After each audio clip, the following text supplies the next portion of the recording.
Remember, just because something or someone is a product of its time does not mean that it's immune to criticism. Nixon and Limbaugh are products of their time too, but that doesn't stop them from deserving to burn in hell and watch Lil Nas X give Satan a lap dance for all eternity.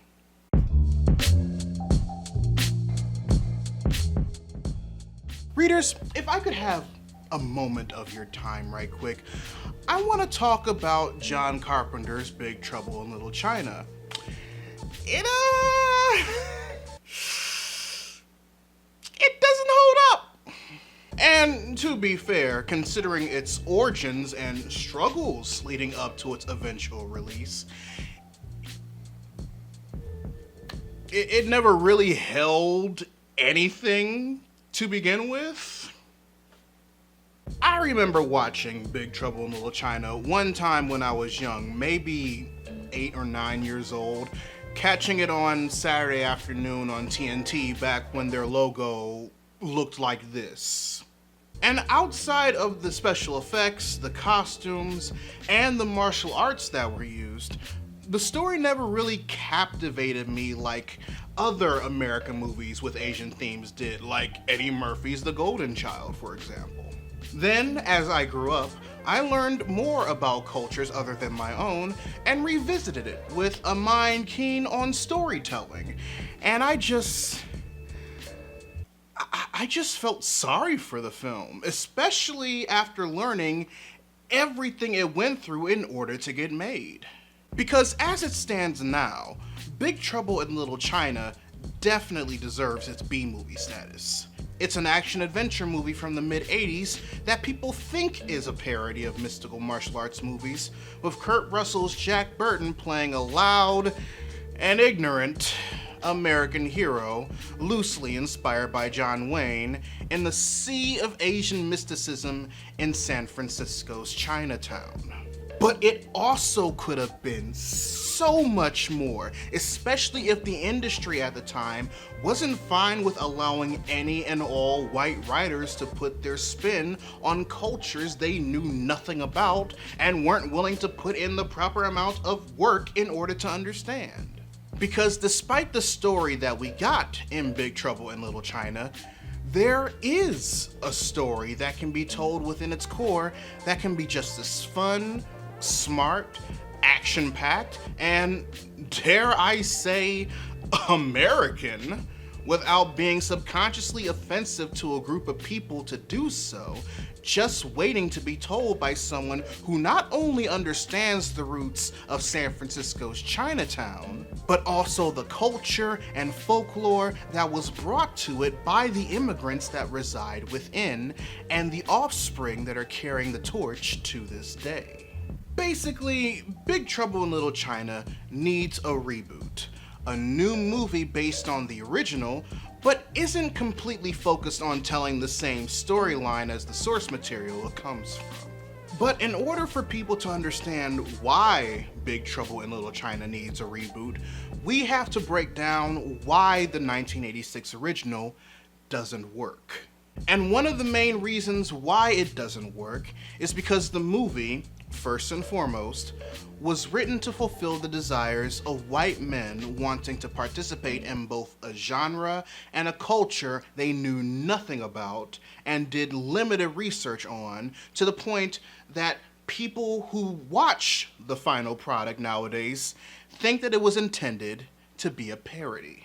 And I'm telling you right now, readers, it wasn't. Despite it originally being written to be a Western, original writers Gary Goldman and David Z. Weinstein wrote Big Trouble in Little China, yes, even the character of Jack Burton as the lead, because they saw a bunch of martial arts movies that were utilizing state-of-the-art visual and special effects at the time, and were all like, we want to do that too. What was the movie Goldman and Weinstein were inspired by? I couldn't tell you. And apparently, neither could they. In an article published by Cinefantastique in 1986, all Gary Oldman could tell you about the movie that he saw was, and I quote, "There were these monks fighting it out on a foggy, misty mountaintop.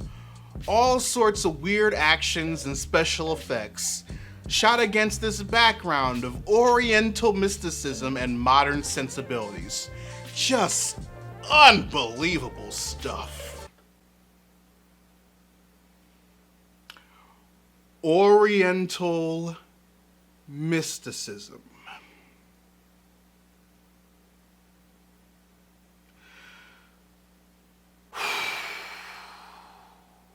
So yeah, what we got in Big Trouble in Little China, version 1, are two white guys who saw a foreign martial arts film with special effects and wanted to emulate that for American audiences in the form of a Western, but couldn't bother themselves to figure out the culture said film inspiration properly represented, and instead cherry-picked from different Asian cultures and called it Chinese fantasy.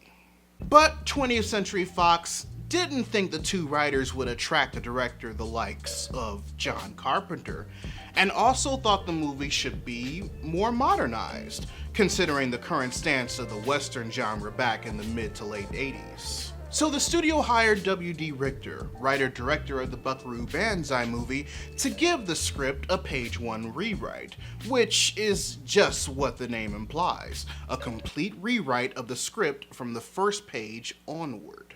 Goldman and Weinstein, they weren't so pleased to hear the news.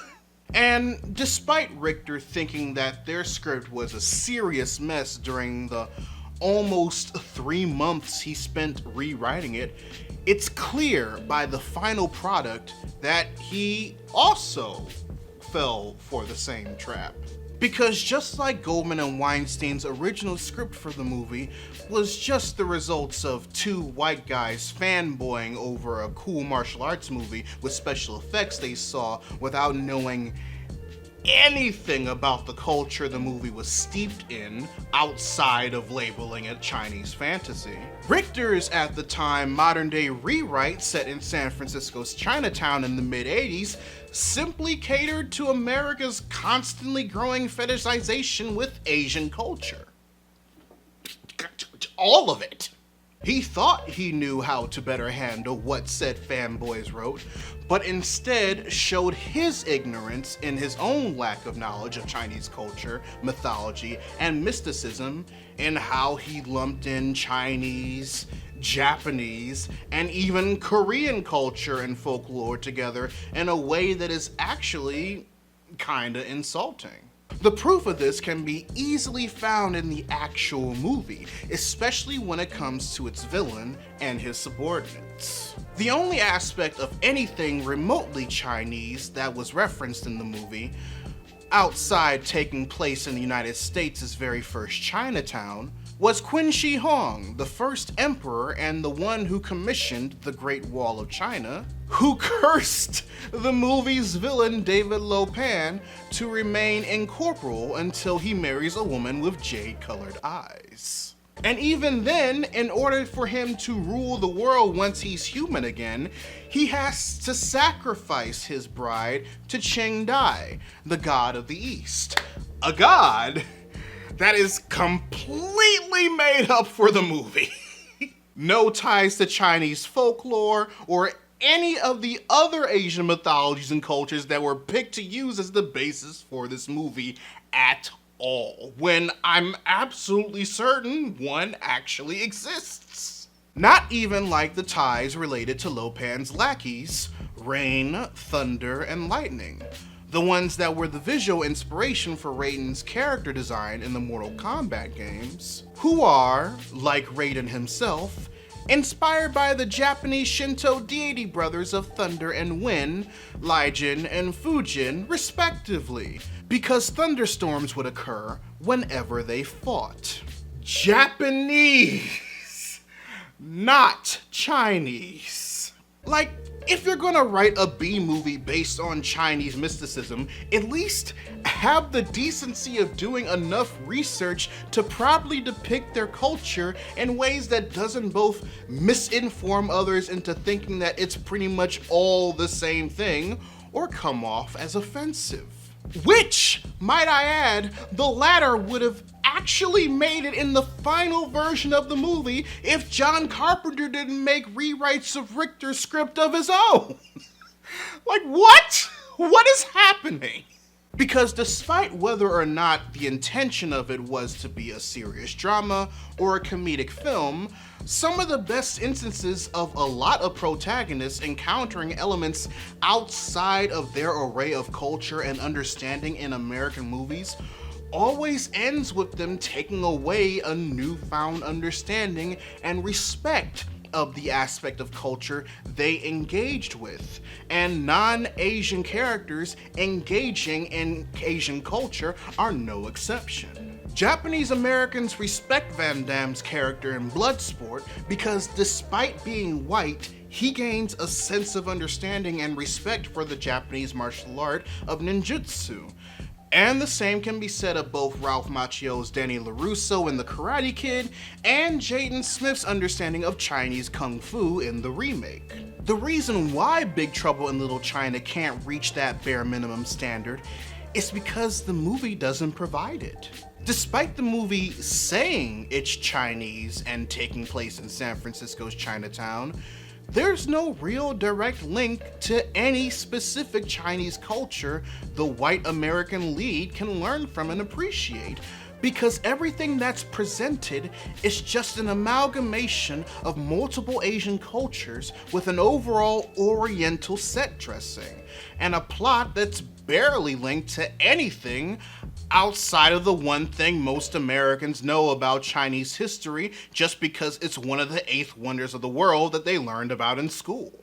And because Jack Burton's ignorance matches that of Richter's unwillingness to properly root the movie's mysticism with the culture it's supposed to represent, not only does it fall flat, but despite John Carpenter's direction and attempt at fixing the problems in the script, it's as derogative as much as it is offensive. Of course, the Chinese mix everything up.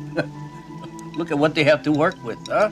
There's Buddhism, Confucianism, and Taoist alchemy and sorcery.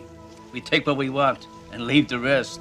Because for everything Big Trouble in Little China does wrong when it comes to proper representation and decent storytelling, there are other movies that get things right, even ones that treat their white male leads in a similar fashion. The 1999 remake of The Mummy may have had Brendan Fraser's American Rick O'Connell as the main character in a movie centered around Hollywood's romanticism with ancient Egyptian culture and magic, but it actually stayed true to the ancient Egyptian culture and magic. While they may not be made of obsidian and gold respectively, the Egyptian books of both the dead and life are actual texts that exist. Imhotep was a fictional depiction of an actual priest. The sacred jars that held Anck-su-namun's organs are based on the actual traditional burial rites of ancient Egyptians. They did their research. And despite O'Connell's gung-ho American himbo personality, there was still enough about ancient Egyptian mysticism that he learned over the course of the movie in order to gain a proper amount of respect for it. Hell, one could argue that he always had that respect for it, which was why his opinions about Hymenoptera were the way that they were when he first teamed up with Evie and Jonathan. My whole damn garrison believed in this so much that without orders, they marched halfway across Libya and into Egypt to find that city. And when we got there, all we found was sand and blood.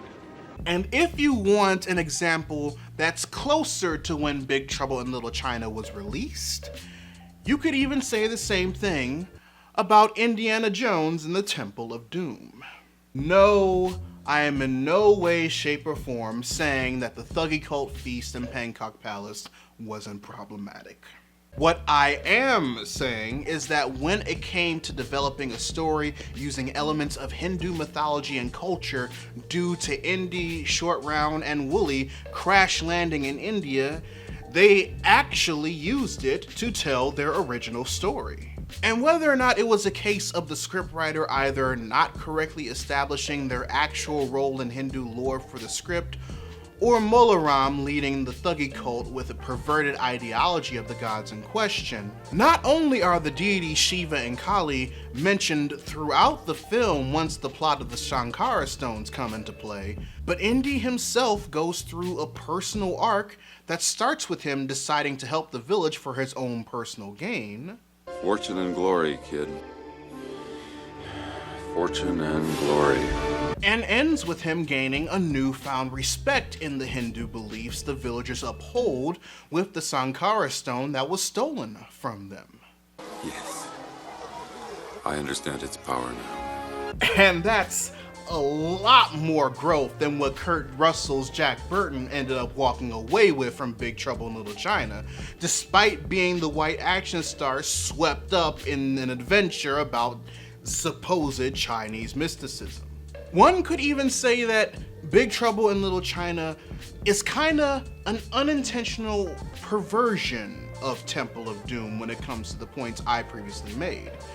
And that's mainly due to how the movie provides a very meh reflection of the Indy Shorty dynamic in Jack Burton and Wang Chi. While it's clear that Short Round helps Indy over the course of the movie, especially breaking him out of the black sleep, the film still gives Indy the development arc regarding everything. He grows and changes over the course of the movie, while Short Round is there to help guide Indy to his development destination. But when it comes to Jack and Wang in Little China, it's the exact opposite, despite Jack being the so-called hero. He doesn't grow like his tomb raiding counterpart because nothing about the plot motivates him to grow. Everything he does is either for the sake of helping Wang Chi, getting his gambling winnings from Wang Chi, and getting his truck back. Not even the possibility of having Gracie Law as a love interest is motivation. And because all of the things regarding Chinese mysticism in this movie are based on a collection of multiple Asian cultures just for the sake of visuals and a necessity to move the story along, not to mention he stubbornly plays ignorant to it in a very willfully ignorant American hero type of way, he doesn't learn or take away anything from the adventure he just encountered. But you want to know who does? Wang Chi. It's Wang Chi's fiance that's kidnapped by Dan Lopan. It's Wang Chi that's dealing with the fact that the ghost stories he's been told about his culture are true. It's Wang Chi that has the most to gain and develop from this journey he's going on, and has shown that he learned from it as a result, despite being reserved to being Jack Burton's martial artist's best friend and sidekick, his short round, if you will. If anything, it should be Wang Chi that's the hero of Big Trouble in Little China. And I know exactly how to make that happen. Instead of having this story told through the perspective of an ignorant white dude with a John Wayne complex that's watched too many action movies, I would completely cut Jack Burton out of Big Trouble in Little China reboot and make Wang Chi the lead. If the movie is still going to take place in 1986, I'd make him a second-generation Chinese American living in Chinatown, running the restaurant his parents founded when they first immigrated to the States. However, to help mirror and properly develop how he was in the original, I'd have Wang's internal struggle be that, thanks to his Americanization, he doesn't really buy into the traditions and mysticisms his parents tried to teach him about surrounding his heritage and culture when he was younger. I'd even have him entertain the concept of identity when it comes to Asian Americans born in the US being ashamed of their heritage thanks to how ignorant white Americans constantly make them want to hide that aspect of themselves. Maybe he's even thinking about selling the restaurant to the villain of the reboot to further distance himself.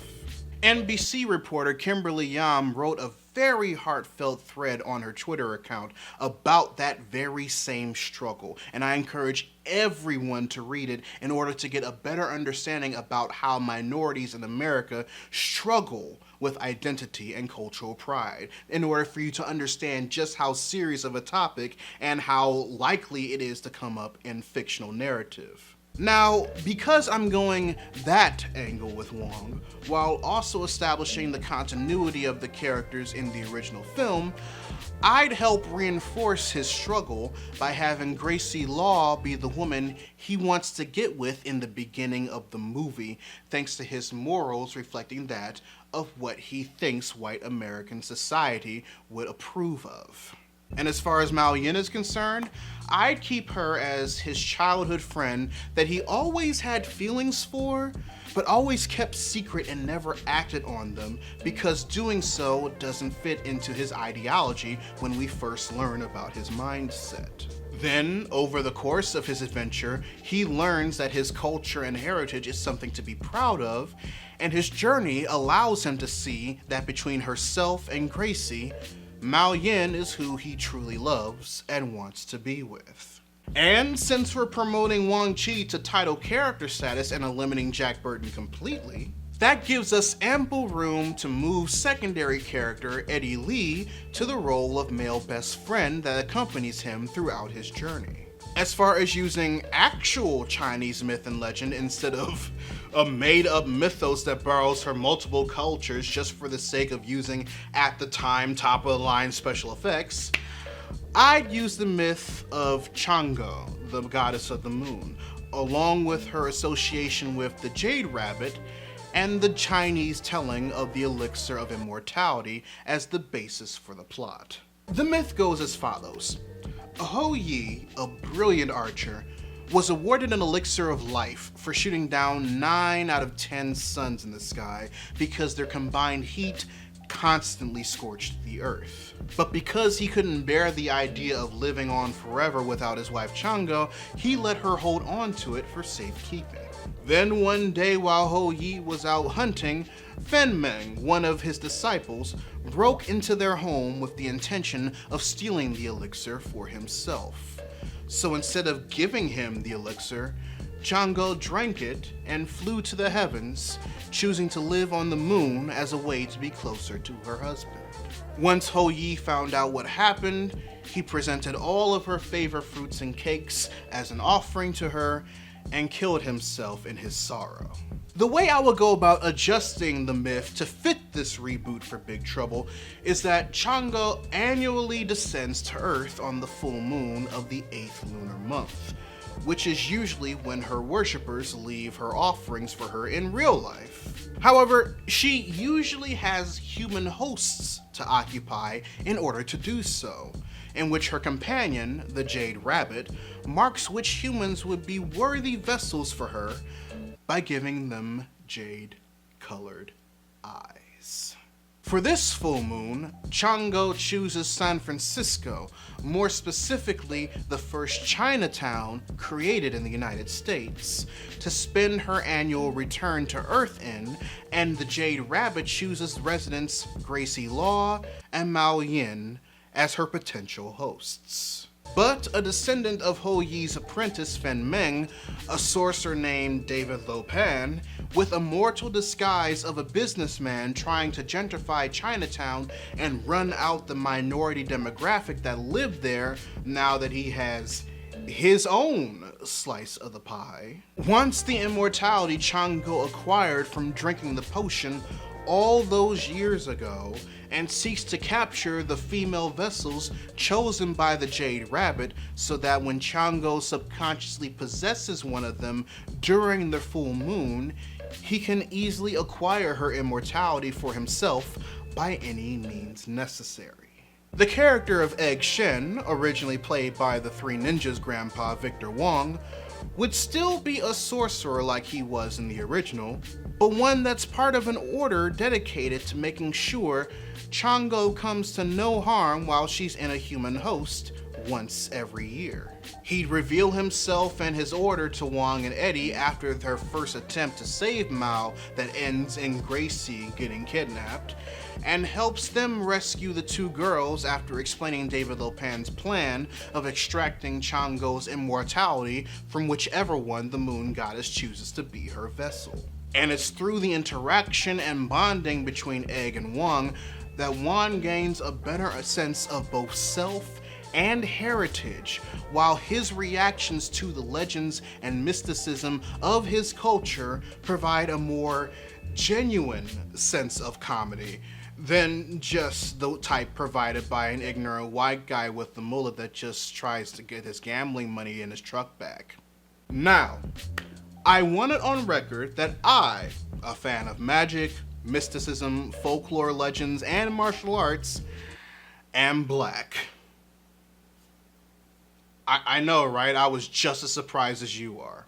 And I, as an African American that has a love of storytelling, was easily able to come up with a plot for a Big Trouble in Little China reboot that utilizes elements of Chinese mythology, the importance of San Francisco being the first Chinatown established in the United States to Chinese immigrants, and the struggles the children of said immigrants deal with in America on a daily basis. Because I did my homework. And even though I myself am a minority in this country that did my best to do right to another minority group in this country, I still acknowledge that this story that I whipped up, considering the perspective I'm giving it, is not really mine to tell. It can be done so much better if it was conceived by a Chinese American, properly written by a Chinese American, directed by a Chinese American, culturally advised by Chinese Americans. Which is why it's so important that we as minorities fight for the right to both be able to tell our own stories and be in the room to make sure the ones being told with us in mind stay on track. Because Big Trouble in Little China, as it currently stands, is a prime example of what happens when the people and culture the story is about don't have a say. But I digress, readers. Your homework assignment for the day. Write in the comment section below what you thought of Big Trouble in Little China if you've seen it. Or if you feel like sharing with the rest of the class a movie that you've seen that you feel could benefit from a reboot featuring the people and culture that the original otherwise used as a backdrop. Whichever you decide to answer, I'd love to know your thoughts. If you want to help financially support the channel, you can join my Patreon by clicking the card at the end of the video or in the link in the description down below, where you can also find a link to my merchandise store. Or if you prefer to give a one-time donation, you can find links to my PayPal and my Ko-fi account in the description box as well. Also, make sure you subscribe to the channel and turn on notifications, because I post new videos every Monday, Wednesday, and every other Friday. But until then, this is Readus 101. Class dismissed.